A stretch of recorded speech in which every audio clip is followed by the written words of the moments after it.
चलो स्टार्ट करते हैं।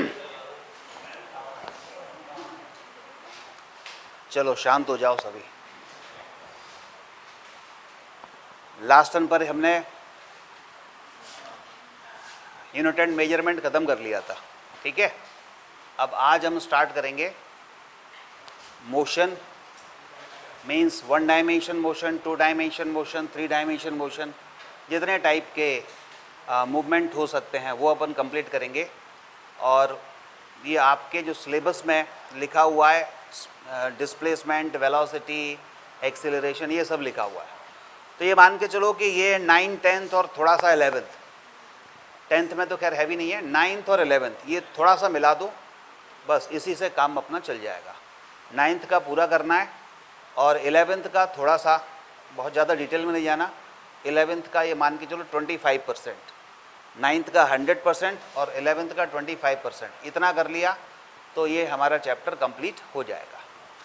तो चलिए स्टार्ट करते हैं। सबसे पहले अपन बात करेंगे, इसको मैं हटा देता हूँ अभी फ़िलहाल।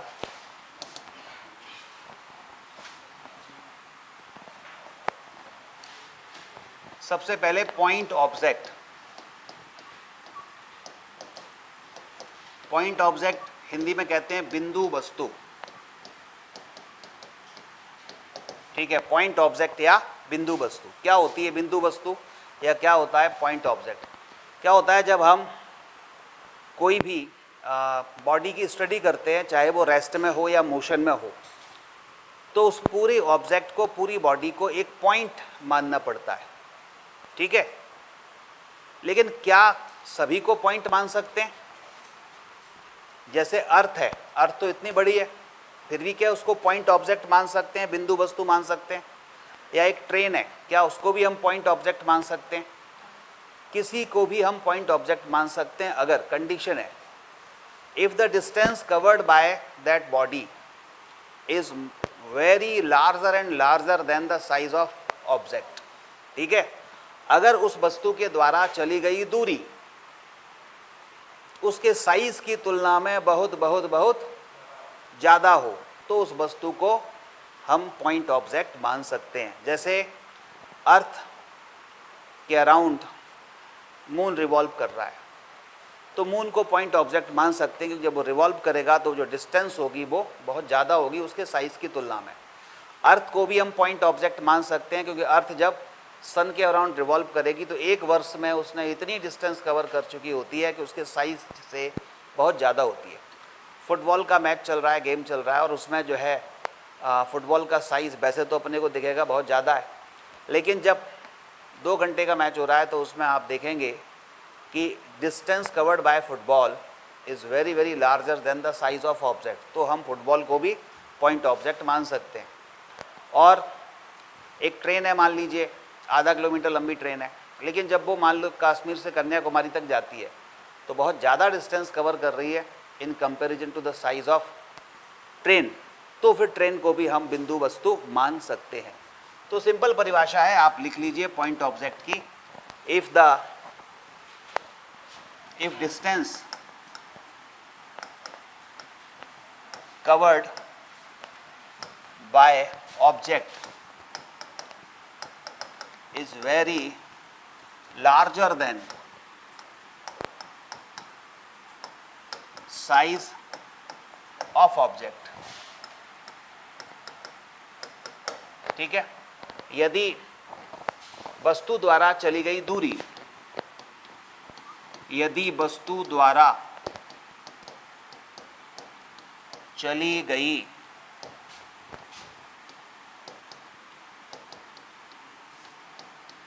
दूरी उसके आकार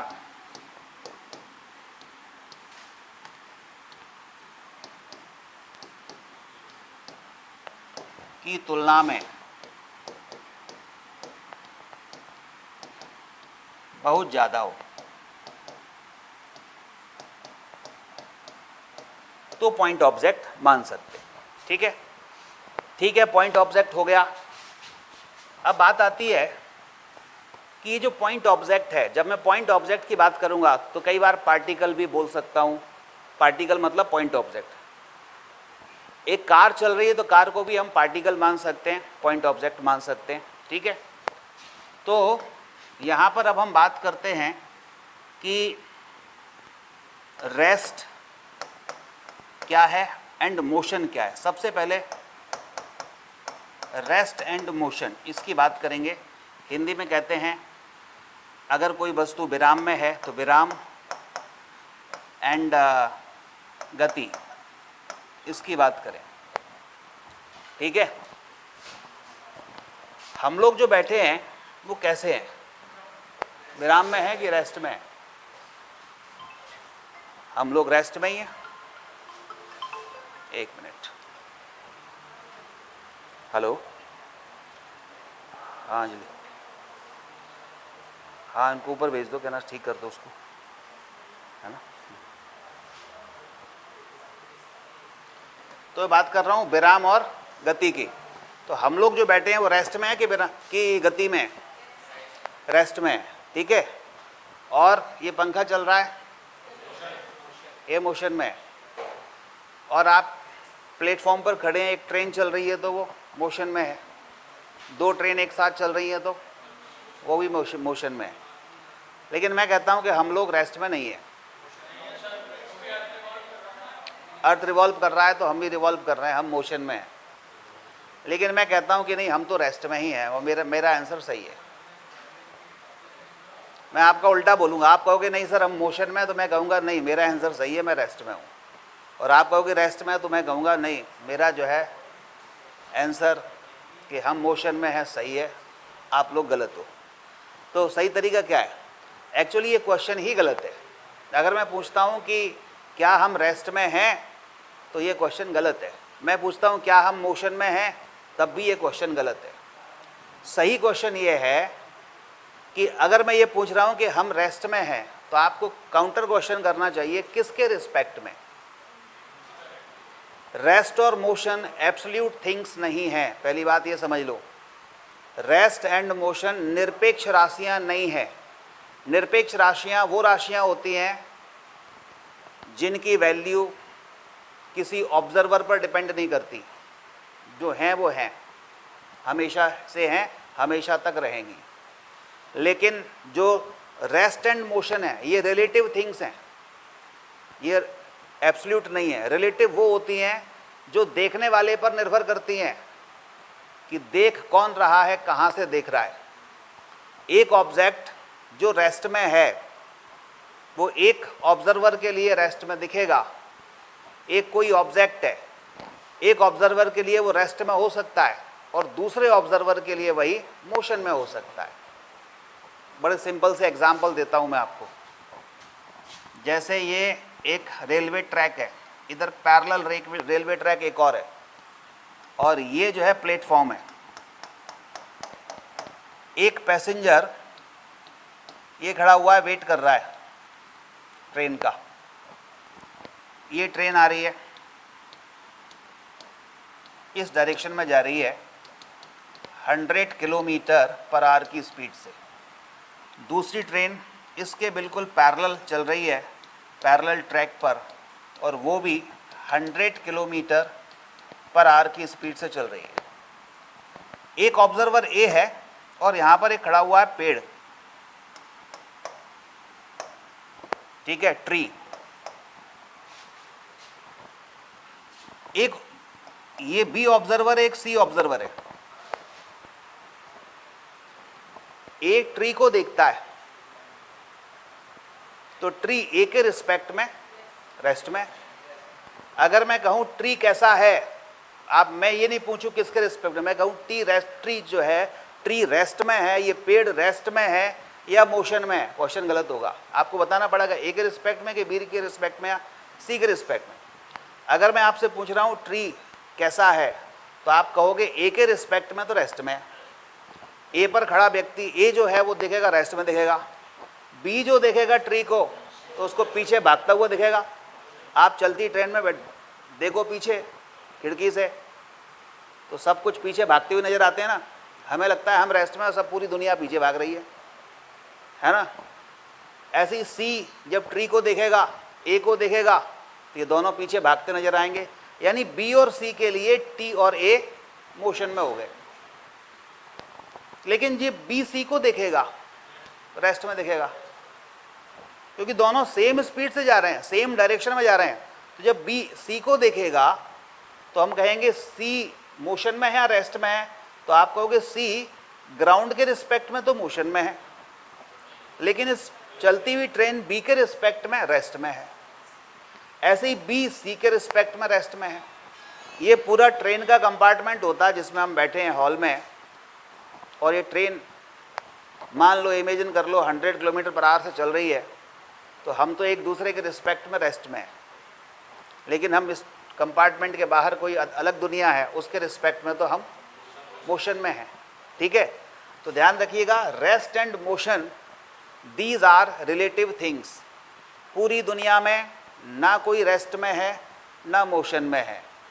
जो रेस्ट में है वो किसी ऑब्जर्वर के लिए मोशन में हो सकता है, और जो मोशन में है वो किसी ऑब्जर्वर के लिए रेस्ट में हो सकता है। ठीक है, और थोड़ा डिटेल में चलें तो कह सकते हैं कि अगर आप एक फ्रेम में हैं, एक रेफरेंस फ्रेम में हैं, और तो उस रेफरेंस फ्रेम में एक दूसरे के रिस्पेक्ट में रेस्ट में है। ठीक है, लेकिन वो फ्रेम ही अगर मूव कर रहा है तो किसी दूसरे फ्रेम के रिस्पेक्ट में हम मोशन में। ठीक है, और फ्रेम का मतलब वही होता है ऑब्जर्वर। ऑब्जर्वर कहाँ है, तो सब कुछ ये देखने के ऊपर डिपेंड करता है। ऐसे ही जो डायरेक्शन होती हैं, एंटी क्लॉकवाइज और क्लॉकवाइज, या लेफ्ट साइड या राइट साइड, ये भी देखने वाले पर डिपेंड करता है। मैं कहूँ कि ये लेफ्ट, ये राइट है मेरे लिए, और मेरे सामने खड़ा होगा वो, उसके लिए ये राइट नहीं होगा, होएगा ये तो लेफ्ट है। अब दोनों में बहस चल रही है, डायरेक्शन तो यही है, अपन उसको राइट बोल रहे हैं, वो लेफ्ट बोल रहा है, तो ये तो देखने वाले के ऊपर है। ठीक है, तो रेस्ट एंड मोशन, ये मेरे ख्याल से समझ में आएगा, तो आप लिख लीजिए रेस्ट एंड मोशन। विराम और गति, rest and motion are relative, rest and motion are relative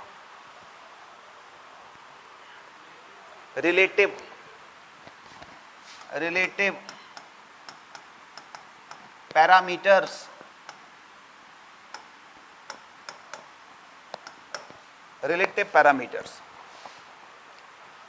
विराम एवं गति सापेक्ष अवस्थाएं होती हैं। विराम एवं गति सापेक्ष अवस्थाएं होती हैं। रिलेटिव स्टेट्स भी बोल सकते हो पैरामीटर्स की जगह। रिलेटिव स्टेट्स, ये रिलेटिव स्टेट्स हैं, सापेक्ष अवस्थाएं हैं। ठीक है, कोई भी वस्तु, हिंदी में लिख लें, कोई भी वस्तु एक प्रेक्षक के सापेक्ष स्थित, एक प्रेक्षक के सापेक्ष स्थिर और दूसरे प्रेक्षक के सापेक्ष गति में हो सकती है। Any object can be at rest with respect to one object। अभी नहीं, इसमें नहीं चल रही, आप निकाल लो। Any object can be at rest, any object can be at rest with respect to one object and in motion, one object and in motion with respect to other object। ठीक है, with respect to other object। एक वस्तु एक observer के सापेक्ष अगर rest में है तो वो दूसरे के सापेक्ष वो गतिमान भी हो सकती है। एक जो है साइकिल वाला चला रहा है, उसके ऊपर कंधे पे एक बंदर बैठा हुआ है, चले जा रहे हैं दोनों आराम से, तो जो मंकी है उस पर्सन के रिस्पेक्ट में कैसा है? मंकी उस पर्सन के रिस्पेक्ट में कैसा है? एक साइकिल से एक मंकी जा रहा है, मतलब एक पर्सन जा रहा है, उसके ऊपर मंकी बैठा है, हालांकि दोनों एक ही हैं, तो वो जा रहे हैं, तो मंकी पर्सन के रिस्पेक्ट में रेस्ट में है या मोशन में? रेस्ट में है, लेकिन दोनों ग्राउंड के रिस्पेक्ट में मोशन में। तो यही बात है कि एक ऑब्जर्वर एक के रिस्पेक्ट में रेस्ट में, दूसरे के रिस्पेक्ट में मोशन में हो सकता है। फिर भी अगर हमें रेस्ट को अलग से डिफाइन करना हो कि आखिर रेस्ट किसको माने,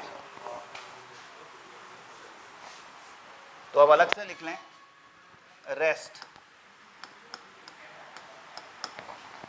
विराम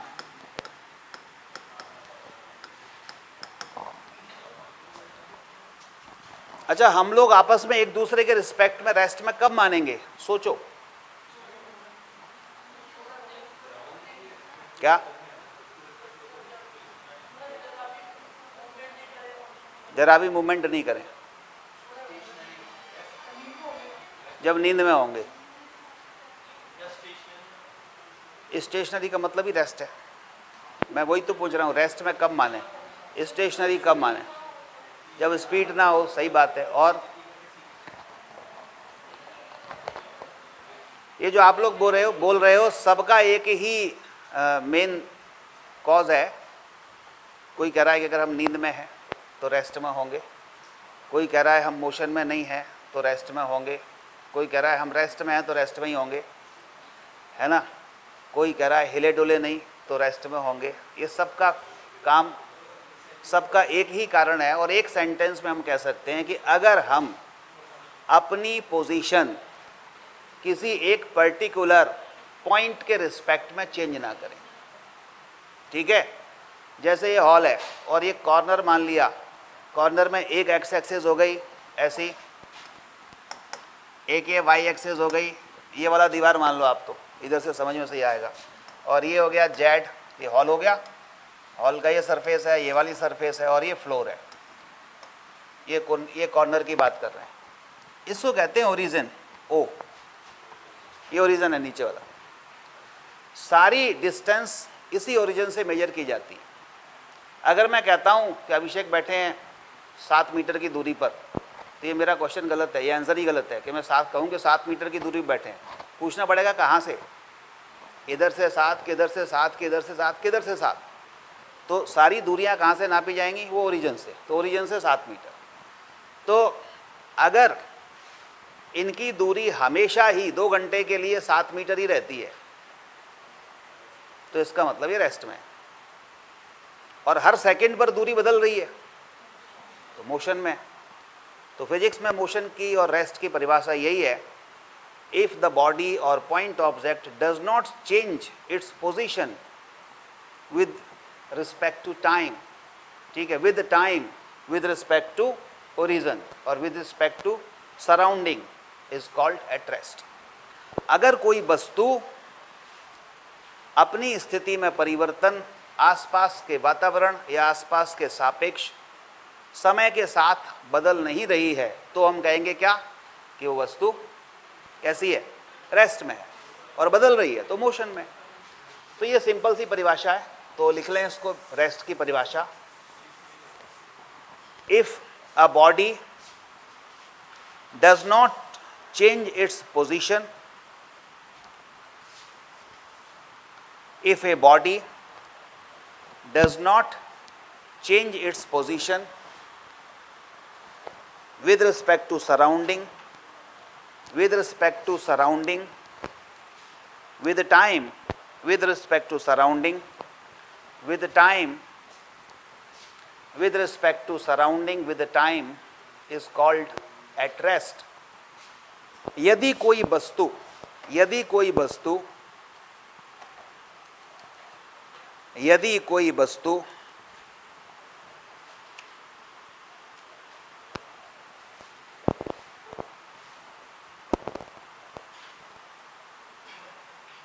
किसी फ्रेम के सापेक्ष,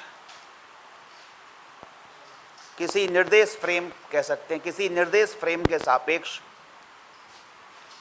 समय के साथ अपनी स्थिति परिवर्तन ना करे, समय के साथ अपनी स्थिति परिवर्तन ना करे, समय के साथ अपनी स्थिति परिवर्तन ना करे, तो क्या होगी? उसे ब्राह्म्य कहा जाएगा।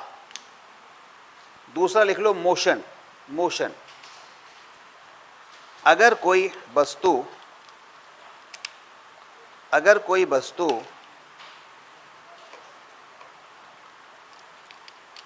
किसी निर्देश फ्रेम के सापेक्ष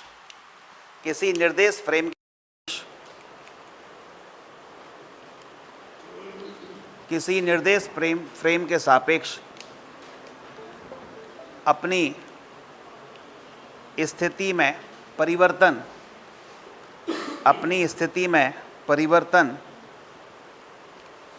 समय के साथ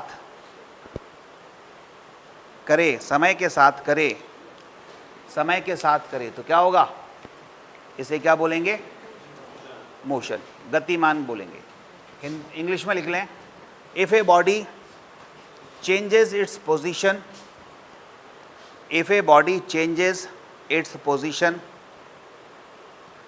with respect to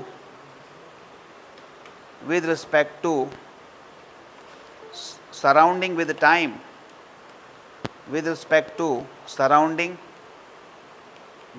time, then it is called in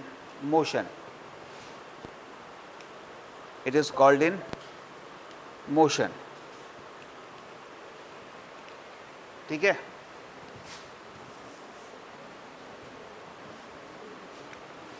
अब देखो, आप रेस्ट में समझ गए, मोशन में समझ गए। अब बात करते हैं कि सबसे पहले हम मोशन कितने टाइप के होते हैं। तो सबसे पहले अपन कहेंगे स्ट्रेट लाइन मोशन, सीधी रेखा में कोई चल रहा है, इसको सरल रेखीय गति कहते हैं। सरल रेखीय मतलब स्ट्रेट लाइन मोशन। और एक होता है, अच्छा इसको कई तरीके से क्लासीफाई करते हैं। एक है कि स्ट्रेट लाइन मोशन, फिर है इसी को लीनियर मोशन कह देते हैं। फिर होता है सर्कुलर मोशन, सर्कल में रिवॉल्व कर रहा है तो। रोटेशनल मोशन, वाइब्रेटरी मोशन मतलब ऑसिलेटरी मोशन, हिंदी में कह सकते हैं सरल रेखीय गति, या हम कहते हैं वृत्तीय गति, घूर्णी गति या काल्पनिक गति, कंपन हो रहा है। और एक डायमेंशन के आधार पर 3 प्रकार के होते हैं। एक विमीय गति मतलब एक दिशा में चले, द्विविमीय गति मतलब समतल में गति करे, प्लेन। त्रिविमीय गति मतलब आकाश, स्पेस में गति करे। तो ये तीन प्रकार की इसके आधार पे होंगी। तो चलिए सबसे पहले हम लिख लेते हैं यहाँ पर, एक एक करके मैं आपको बताता हूँ। टाइप्स ऑफ मोशन, ठीक है, गति के प्रकार। नंबर 1, सरल रेखीय गति।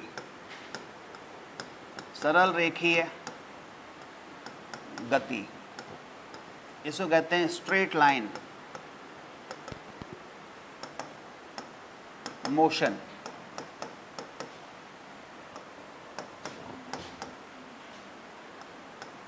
ऋजु रेखीय गति भी कहते हैं।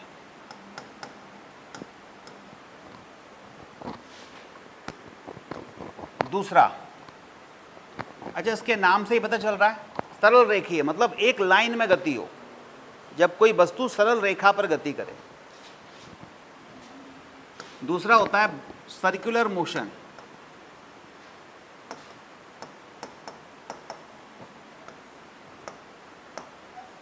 वृत्तीय गति, अपने आप लिख लोगे वृत्तीय गति को, अगर कोई पूछे तो क्या होगी? चित्र बना देना बस, सर्कल में मूव कर रहा है। सर्कुलर मोशन की एक विशेषता होती है कि कोई कण इस प्रकार से गति करता है, एक निश्चित बिंदु के परित इस प्रकार से गति करता है कि उस निश्चित बिंदु से उसकी दूरी हमेशा फिक्स होती है। यार हमेशा फिक्स होगी, कहीं पर भी जाए, ठीक है ना। तो सर्कुलर मोशन की डेफिनेशन क्या है? If a body revolves around a fix point and it's distance from that fix point is always constant और सेम, तो इसको कहेंगे क्या? Circular motion. कि अगर कोई वस्तु इस प्रकार से गति कर रही है किसी बिंदु के परित कि उस बिंदु से उस पॉइंट की दूरी हमेशा निश्चित बनी रहे, तो उसको सर्कुलर कहते हैं। इलेक्ट्रॉन का मोशन कह सकते हैं। एक होता है घूर्णी गति, रोटेशनल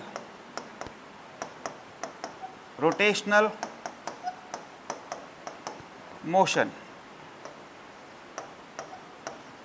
घूर्णी गति में क्या होता है ये कण नहीं होता, एक पूरी वस्तु होती है और उस वस्तु में विभिन्न कण होते हैं, विभिन्न कणों से मिलकर वस्तु बनी होती है, पार्टिकल से मिलकर वस्तु बनी है।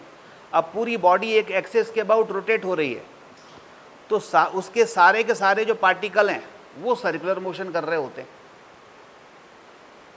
घूर्णी गति में क्या होता है, रोटेशनल मोशन में पूरी बॉडी तो एक एक्सिस के अबाउट घूम रही है और उसके जो पार्टिकल हैं, जिन पार्टिकल से मिलके वो बनी है, वो सभी सर्कुलर मोशन कर रहे होते हैं। जैसे एक ये सपोज स्फेयर है और इस एक्सिस के अबाउट घूम रहा है, ऐसे घूम रहा है, तो स्फेयर छोटे छोटे कणों से मिलके बना है।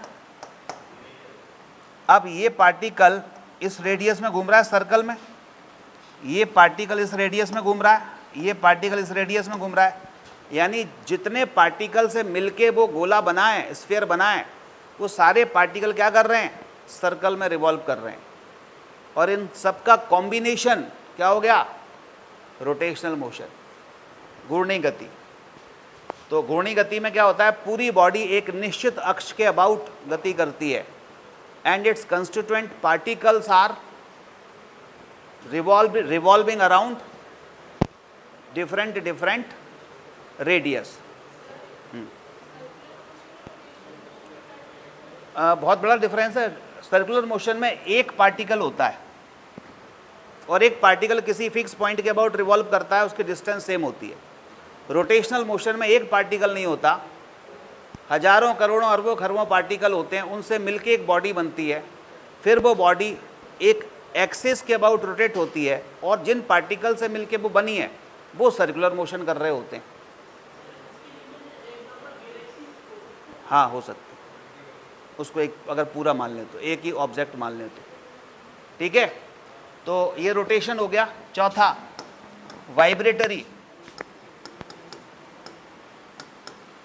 वाइब्रेटरी मोशन और ऑसिलेटरी मोशन, काल्पनिक गति और क्या कह सकते हैं, दोलनी गति।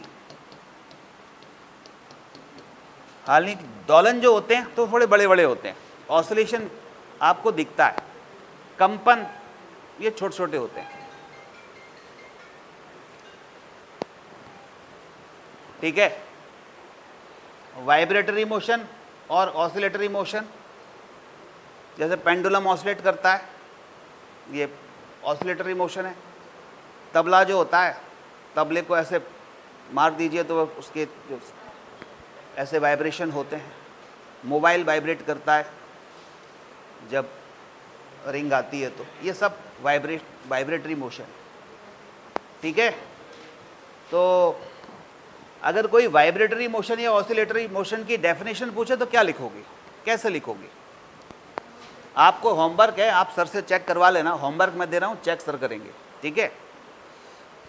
इन सब को आपको कम से कम 4-4 लाइन में लिख के लाना है। सरल रेखीय गति क्या है, वृत्तीय गति कैसे परिभाषित करेंगे, घूर्णी गति कैसे परिभाषित करोगे, वाइब्रेटरी गति कैसे परिभाषित करोगे, ठीक है। तो काल्पनिक गति क्या होगी, कैसे परिभाषित करोगे, थोड़ी सी हिंट मैं दे रहा हूँ, बाकी अपना दिमाग लगाना। ऑसिलेटरी या काल्पनिक गति में क्या होता है कि जो पार्टिकल है वो एक पर्टिकुलर फिक्स पॉइंट के about to and fro, forward और backward, left and right move कर सकता है। वाइब्रेटरी का मतलब क्या होता है, कंपन करना। तो ये एक लेवल हो गया, इस लेवल से ऊपर गया, पार्टिकल नीचे आया, ये वाइब्रेटरी मोशन है। तो इसी बात को लिखोगे कैसे कि particle moves about a fix point two and fro, forward backward, left right और लेफ्ट राइट, इस तरह से लिख सकते हैं, ठीक है। यदि कोई कण एक बिंदु के परित आगे पीछे ऊपर नीचे अगर गति कर रहा है तो इसको बोलते हैं क्या, वाइब्रेटरी मोशन या ऑसिलेटरी मोशन। अच्छा, इसमें वाइब्रेटरी ऑसिलेटरी मोशन में थोड़ा सा और समझ लो। जैसे मान लीजिए एक पेंडुलम की बात करें, पेंडुलम जो होता है ना, एक धागा ले लिया, थ्रेड, उससे एक नीचे कोई भी वस्तु लटका दी, एक मान लीजिए बॉल लटका दी बांध के, अब इसको यहाँ पकड़ के छोड़ दिया तो ये क्या होगा, ऐसे ऑसिलेट करेगा, दोलन करेगा। ए से छोड़ा था, ओ पर आएगा, बी पर आएगा, ये आधा दोलन हो गया।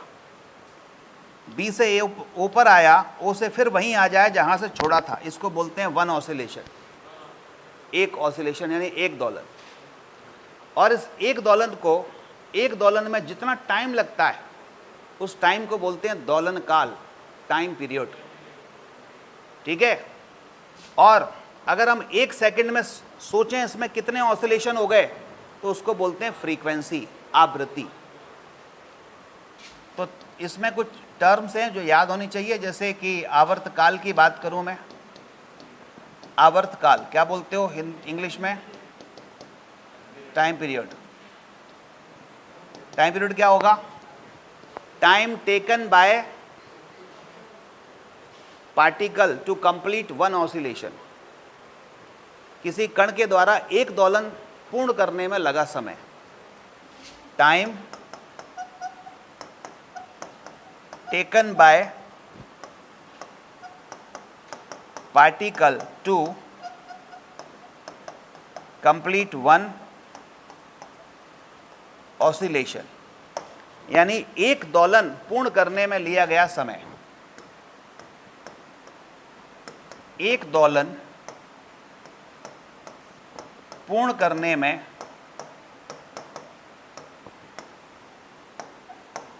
लिया गया समय, इसको क्या बोलते हैं, टाइम पीरियड, आवर्तकाल।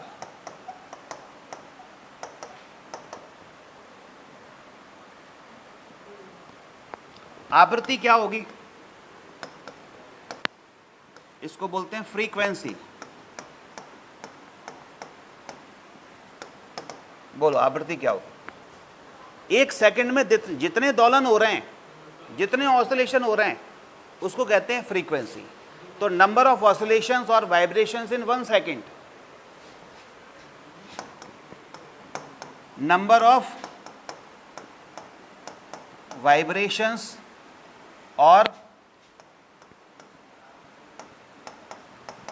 ऑसिलेशंस इन 1 सेकंड। एक सेकंड में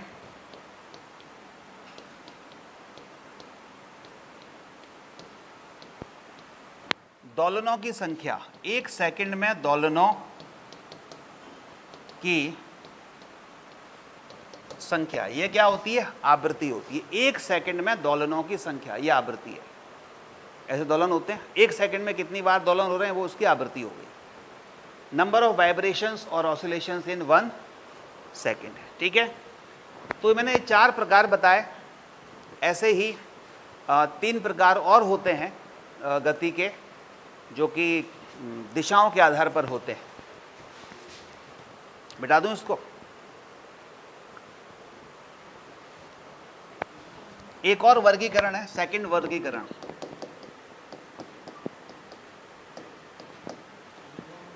सेकंड क्लासिफिकेशन,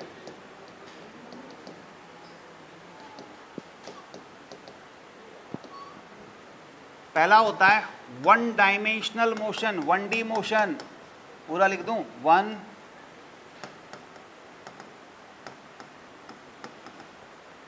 डायमेंशनल मोशन। देखो 3 एक्सिस थी ना, 3 इंडिपेंडेंट डायरेक्शन थी, एक्स वाई जेड। कितनी दिशाएं होती हैं ये, 3 दिशाएं होती हैं। अच्छा, प्रकृति में दिशाएं कितनी हैं हमारे आसपास, कितनी दिशाएं, 4। कौन कौन सी, न्यूज़, NEWS, न्यूज़ वाले वो बैठे हैं, बोलो कितनी दिशाएं, दिशाएं, how many directions,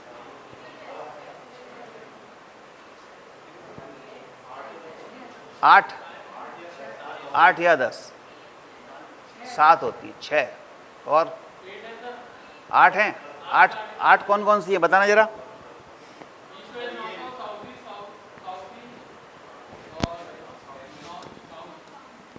east, west, north, south, north east, south west. What about this? ये कौन सी दिशा है? ये भी तो दिशा है. What about this? ये वाली, ये वाली, ये वाली, ये वाली, ये वाली, ये वाली. बिल्कुल सही आंसर है. अनंत दिशाएं होती हैं, इनफाइनाइट डायरेक्शन होती है, और दो दिशाओं के बीच में अनंत दिशाएं होती हैं. मैथमेटिक्स में रूल है, दो नंबर के बीच में इनफाइनाइट नंबर होते हैं. जैसे 1 और 2 के बीच में कितने नंबर? Infinite number. ऐसे ही दो दिशाएं पास पास में ही क्यों ना हो, उनके बीच में भी इनफाइनाइट डायरेक्शन और बना सकते हैं. तो इनफाइनाइट डायरेक्शन होती है, लेकिन इन इनफाइनाइट में से हमारे लिए 3 इंडिपेंडेंट डायरेक्शन होती है. स्वतंत्र दिशाएं 3 हैं इसमें. कौन कौन सी? जो एक दूसरे से 90 डिग्री पर होती हैं, एक दूसरे से म्यूचुअली 90 डिग्री पर होती है, उनको बोलते हैं इंडिपेंडेंट डायरेक्शन. इंडिपेंडेंट इसलिए बोलते हैं कि एक डायरेक्शन में कोई घटना घट रही है तो उसका इफेक्ट दूसरी डायरेक्शन में नहीं होता. ठीक है. इन 3 दिशाओं में अगर कोई घटना किसी एक दिशा में घट रही है, जैसे बल अगर किसी एक दिशा में लगा रहे हैं, तो उसका प्रभाव बाकी की 2 दिशाओं पर नहीं पड़ेगा. ठीक है ना. इसलिए ये जो 3 दिशाएं होती हैं उनको बोलते हैं कौन सी? स्वतंत्र दिशाएं, इंडिपेंडेंट डायरेक्शन. अच्छा, बचपन में ये बनाते हैं एक्स वाई जेड, बनाए एक्स वाई जेड. ये क्या होते हैं? एक्स दिशा, वाई दिशा, जेड दिशा. 9th में तो बनाया ही होगा ना, जिनका साइंस बैकग्राउंड भी नहीं है उनने बनाया होगा, है ना. तो मैंने ये बना दिया एक्स वाई जेड, ये बना दिया एक्स वाई जेड, और ये बना दिया एक्स वाई जेड. इन तीनों में से कौन सा सही है, या तीनों सही है? ऊपर वाला सही है.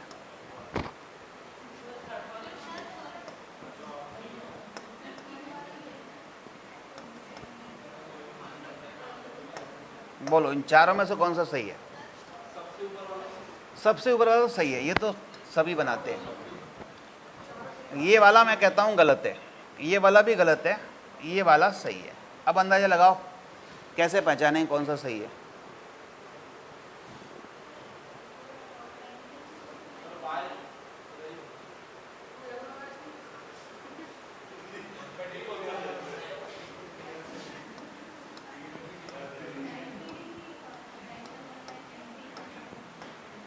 नाइन्टी डिग्री तीनों है. इसके लिए एक रूल होता है, उसको कहते हैं राइट हैंड ट्रायड रूल. दायां हाथ राइट हैंड ट्रायड, मतलब 3 उंगलियों को ऐसे बना लो, 2 उंगलियां एक अंगूठा, 90 डिग्री में बना लो. इनमें से कोई सा भी आप x मान सकते हैं, कोई प्रॉब्लम नहीं है. जो मर्जी है वो x मान लो. लेकिन जब y मानोगे तो उसके लिए स्पेशल रूल है कि आप एंटी क्लॉकवाइज डायरेक्शन में घूमेंगे. ये x है तो ये y होगा, ये z होगा, एंटी क्लॉकवाइज, घड़ी की सुइयों के विपरीत दिशा में. ये x है तो ये y होगा, ये z होगा. ये x है तो ये y होगा, z होगा.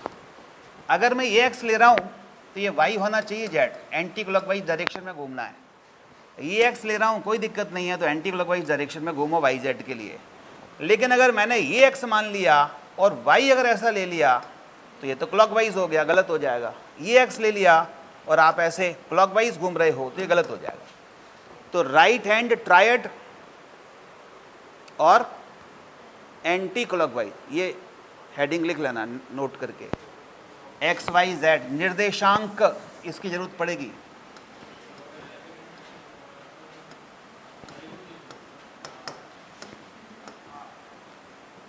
इसको निर्देशांक सिस्टम कहते हैं, निर्देशांक सिस्टम. ठीक है. Coordinate system, coordinate system, coordinate system, निर्देशांक सिस्टम, कोऑर्डिनेट सिस्टम, निर्देशांक पद्धति या निर्देशांक सिस्टम.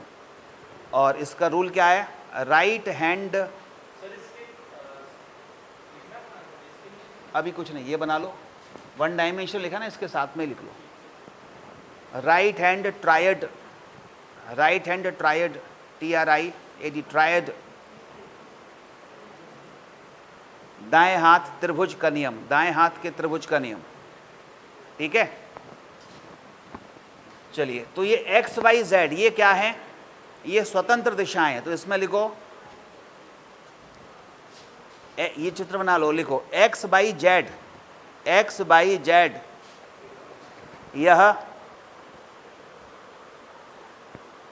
परस्पर लंबवत, परस्पर लंबवत, परस्पर लंबवत स्वतंत्र दिशाएं होती हैं, परस्पर लंबवत स्वतंत्र दिशाएं होती हैं, ठीक है। और जीके का क्वेश्चन है कि अगर मान लो दिशाएं कितनी होती हैं, एक आ गया 4, 6, 10, 8, अनंत अनंत होती हैं। तो एक्स वाई जेड हो गया, परस्पर स्वतंत्र दिशाएं होती हैं। हिंदी इंग्लिश में लिख लें, x y z are mutually perpendicular independent directions, x y z are mutually perpendicular, mutually perpendicular, mutually perpendicular, mutually perpendicular independent directions, independent direction, independent स्वतंत्र, इंडिपेंडेंट, इंडिपेंडेंट डायरेक्शन, ठीक है, स्वतंत्र दिशाएं। अब है वन डायमेंशनल मोशन। अब आ जाओ one dimensional motion को डिटेल में पढ़ते हैं। वन डायमेंशनल मोशन उस मोशन को बोलते हैं जिसको डिफाइन करने के लिए हमें इन तीनों डायरेक्शन में से कोई से भी एक डायरेक्शन की ही जरूरत पड़ती है, ठीक है।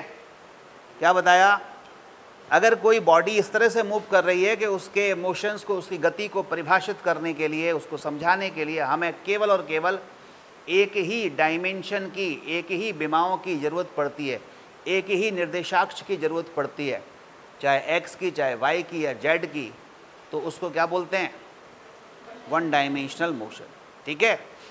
मान लो पार्टिकल ऐसे जा रहा है, ये वन डायमेंशन है, वन डायमेंशन है, क्योंकि ये इसको परिभाषित करने के लिए इनमें से कोई एक चाहिए। मान लो कोई ऐसे जा रहा है, ये है, बिल्कुल है, क्योंकि इनको आपस में घुमाया जा सकता है, ध्यान देना, बस ऐसे कि ये 90 डिग्री चेंज ना हो, अपने हिसाब से घुमा लो, कोई दिक्कत नहीं है। तो अगर कहीं पर भी कोई स्ट्रेट लाइन में जा रहा है, ये सब ऐसे स्ट्रेट लाइन में चल रहे हैं, तो सबके सब क्या है, ये वन डायमेंशनल मोशन ही है। तो लिख लो, हिंदी में लिख लो, इंग्लिश में लिख लो पहले।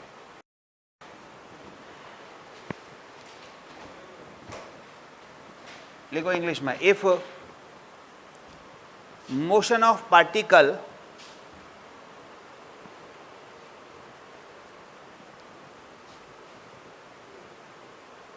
is defined by only one dimension of coordinate system, only one dimension of coordinate system, only one dimension of coordinate system, यदि वस्तु की गति को केवल एक विमाओं के, केवल एक विमा डायमेंशन है ना, विमा, केवल एक विमा के आधार पर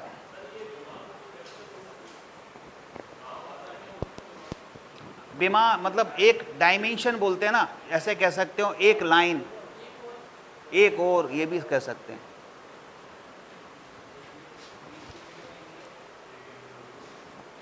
मल्टी डायमेंशन मतलब कहते हैं ना, ये तो मल्टी डायमेंशनल पर्सन है, यानी हाँ लिख सकते हैं। क्या होता है, जब आप हिंदी में लिखोगे ना, तो ज़रूरी नहीं है कि पूरी हिंदी लिखें शुद्ध या पूरी अंग्रेजी लिखें शुद्ध। 90% अगर हिंदी है तो 10% बीच बीच में शब्द इंग्लिश के लिख दिए जाएं तो कोई दिक्कत नहीं आती, ठीक है, उसे भी आसानी रहती है समझने में। और आपने ऐसी हिंदी, साइंस का पेपर चेक तो कोई साइंस वाला ही करेगा, हिंदी वाला तो करेगा नहीं, तो उसको आसानी होगी। अगर आपने बहुत अधिक कठिन शब्द लिख दिए तो वो खुद डिक्शनरी में ढूंढता फिरेगा कि इसका जो है अर्थ हिंदी में क्या, सामान्यतः क्या है। तो जो प्रचलित शब्द हैं वो लिखे जा सकते हैं, कोई दिक्कत नहीं। हाँ मेरे ख्याल से तो हो गया, फिर से बोल दो जरा, बोलो बोलो। मैं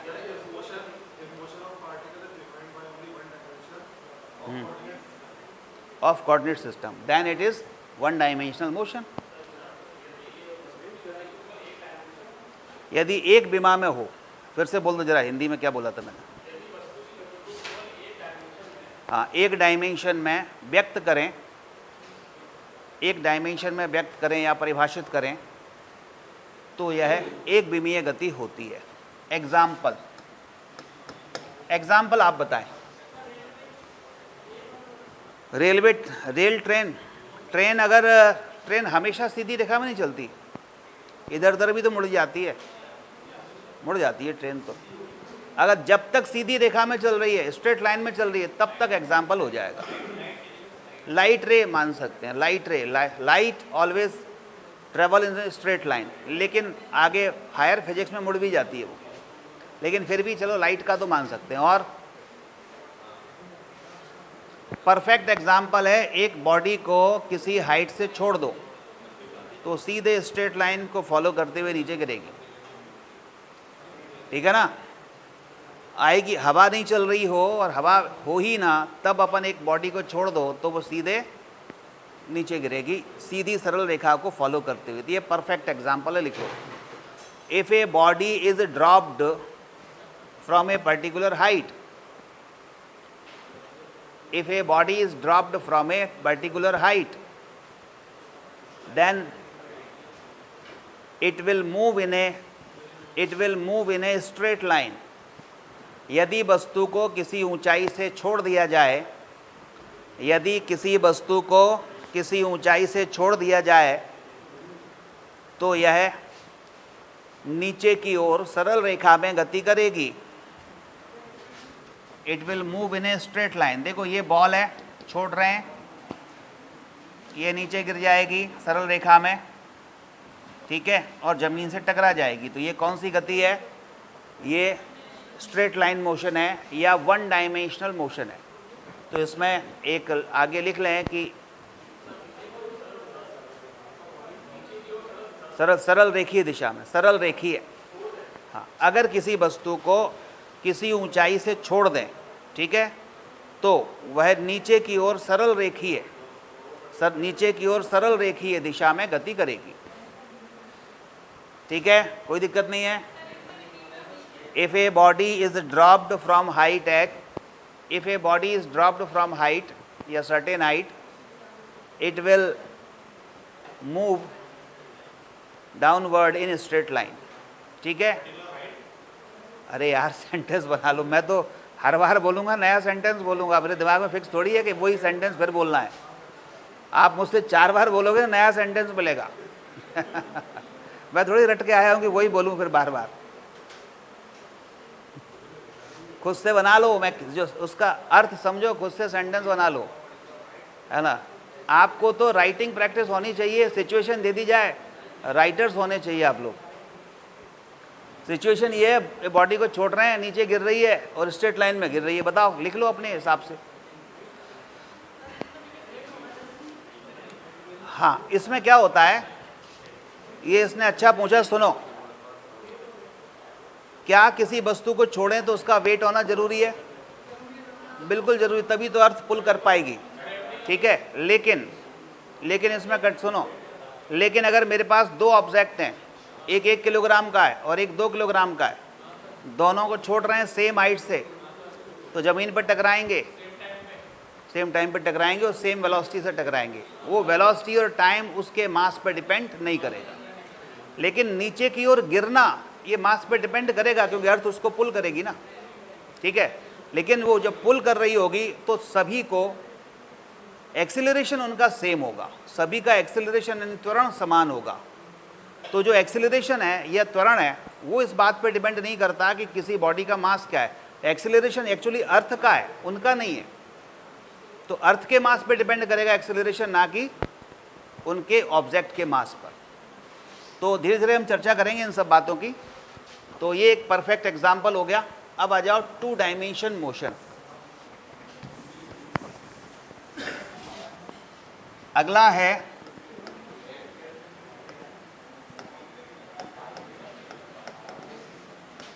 टू डायमेंशनल मोशन। क्या कहते हैं इसको? द्विविमीय गति। द्विविमीय गति, टू डायमेंशनल मोशन, द्विविमीय गति, टू डायमेंशनल मोशन। अब जैसा कि इसके नाम से ही पता चल रहा है कि अगर किसी वस्तु की गति को परिभाषित करने के लिए तीन में से दो अक्षों की जरूरत पड़ती है, दो विमाओं की जरूरत पड़ती है, तो वो क्या हो गया? Two dimensional motion. X y, y z, z x, कोई से भी दो की जरूरत पड़े तो क्या है? टू डायमेंशनल मोशन है। तो इसको लिख लो, इंग्लिश में लिखो, इफ मोशन ऑफ बॉडी, मैं लिख ही देता हूं, motion of body requires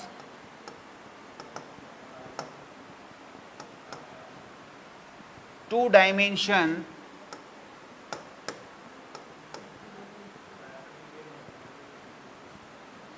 to be defined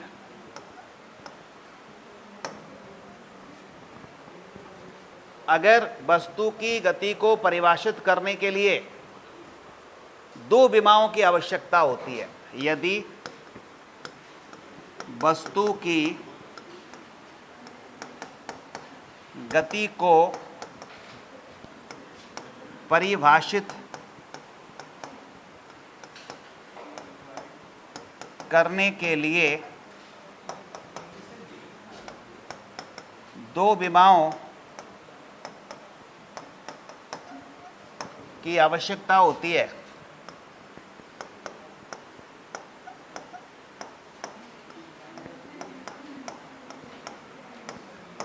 तो क्या है? यह द्विविमीय गति होगी।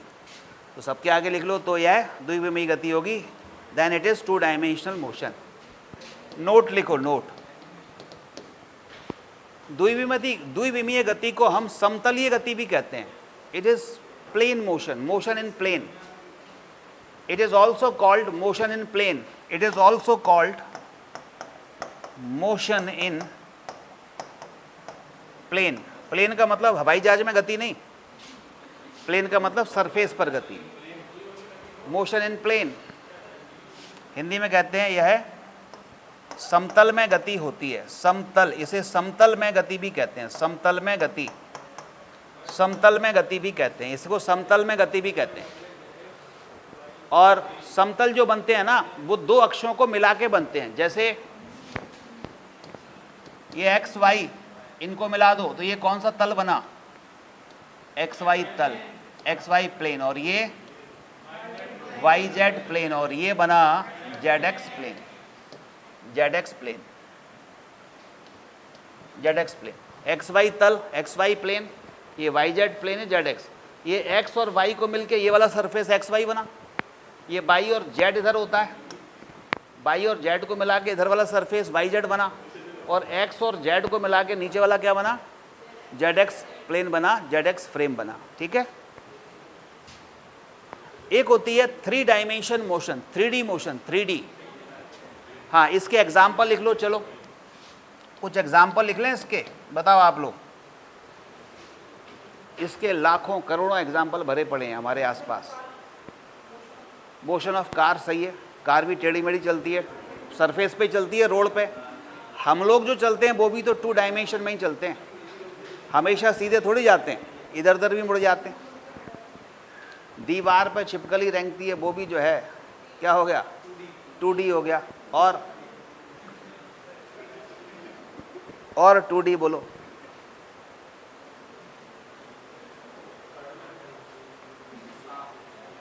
सांप रेंगता है, वो भी 2D जैसे। ठीक है, और बोलो।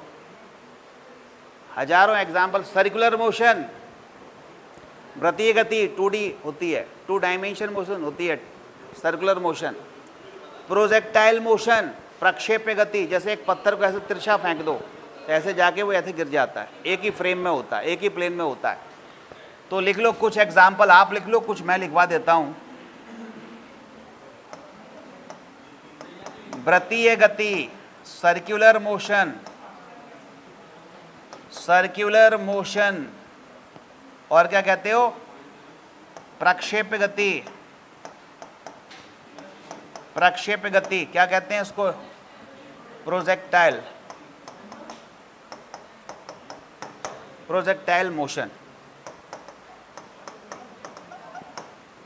ठीक है, वृत्तीय गति, प्रक्षेप गति, ये सब 2 डायमेंशन है।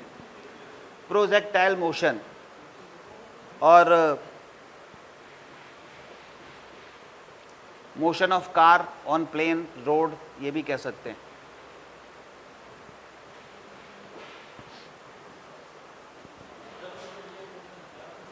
ठीक है, मिटा दूं। और एक लास्ट है 3D, 3 डायमेंशन मोशन।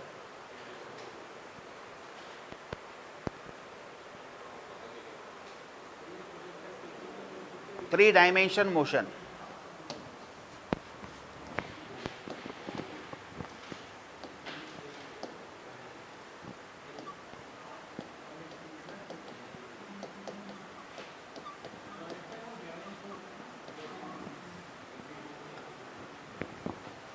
त्रिविमीय गति,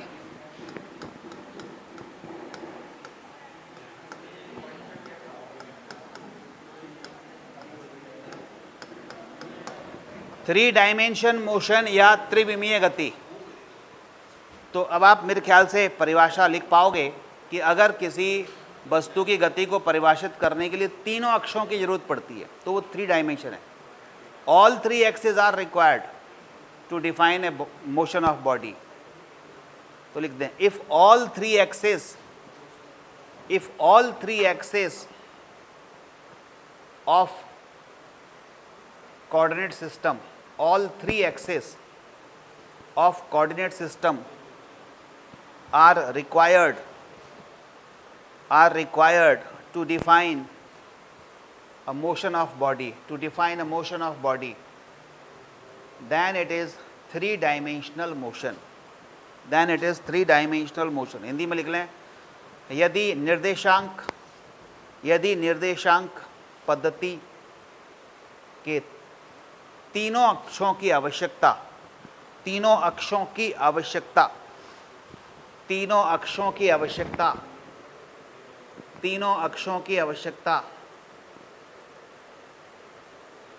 वस्तु की गति को परिभाषित करने के लिए होती है, तो क्या होता है ये, तो यह त्रिविमीय गति होती है। एग्जाम्पल है,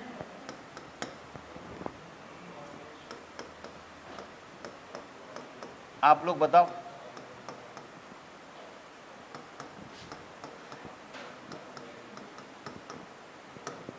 मोशन ऑफ डस्ट पार्टिकल, धूल के कणों की गति।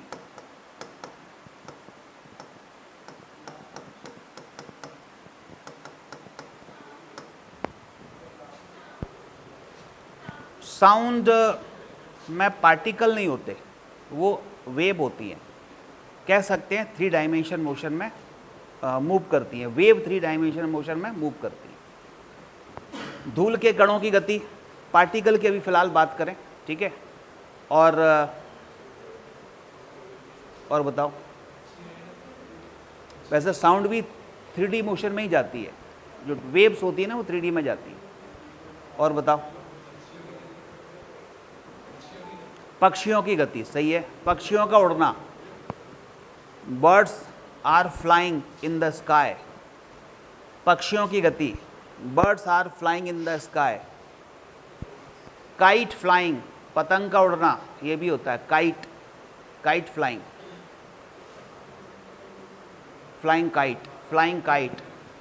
काइट, ठीक है, फ्लाइंग काइट, उड़ती हुई पतंग, फ्लाइंग काइट, ये भी एक एग्जाम्पल है। तो ये 3D मोशन है, इसको कहते हैं मोशन इन, ऐसा लिख दो note, it is also called motion in plane. Plane बोलेंगे या space, it is also called motion in space. आकाश में गति, हिंदी में कहेंगे आकाश में गति, मोशन इन स्पेस, आकाश में गति। मोशन इन स्पेस, आकाश में गति, मोशन इन स्पेस, आकाश में गति, ठीक है, आकाश में गति, मोशन इन स्पेस। अब सिंपल मीनिंग ये है, देखो जैसे अपन कोई डायग्राम देखते हैं या इस पर बोर्ड पे देख रहे हैं, स्क्रीन पर देख रहे हैं, तो ये 2 डायमेंशन होता है क्योंकि इसमें लंबाई चौड़ाई दिखती है। पिक्चर जो देखते हैं, हाँ साउंड, ये जो अपन देख रहे हैं स्क्रीन पर, ये क्या देख रहे हैं, 2 डायमेंशन। लेकिन अगर पर्दे से बाहर भी आ जाए तो वो होता है 3 डायमेंशन। चश्मे लगा के देखते हैं ना 3D मूवी, तो बिना चश्मे के देख रहे होते हैं वो 2D होती है, 2D मूवी होती है। और चश्मा लगा के देखते हैं तो हमारे पास तक आ जाए उसके कैरेक्टर, तो समझ लो ये पर्दे से बाहर आ गए, तो 1 डायमेंशन और बढ़ गई, यानी कि 3 डायमेंशन हो गई। फिर कई और डायमेंशन बढ़ाते जाते हैं, 4 डायमेंशन, 5 डायमेंशन, 6, 7 डायमेंशन, है ना, 7D। उसमें कहीं पता चला कि अगर बारिश हो रही है तो हमें बारिश भी लग रही है, ठंडा महसूस हो रहा है। कहीं उबड़ खाबड़ रास्ते पे जा रहे हैं तो हमें ऐसा लग रहा है कुर्सियाँ हिल डुल रही हैं, तो हम भी उसका हिस्सा हो जाते हैं। तो 1-1 डायमेंशन बढ़ाते जाते हैं।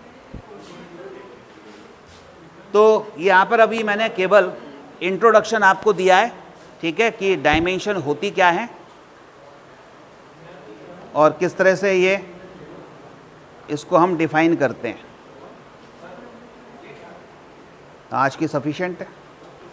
अब हम अगले टर्न पर स्टार्ट करेंगे और अगले टर्न पर, ये अभी जस्ट इंट्रोडक्शन हो गया, अगले टर्न पर हम स्टार्ट करेंगे डिस्टेंस, डिस्प्लेसमेंट, स्पीड, वेलोसिटी और एक्सेलरेशन।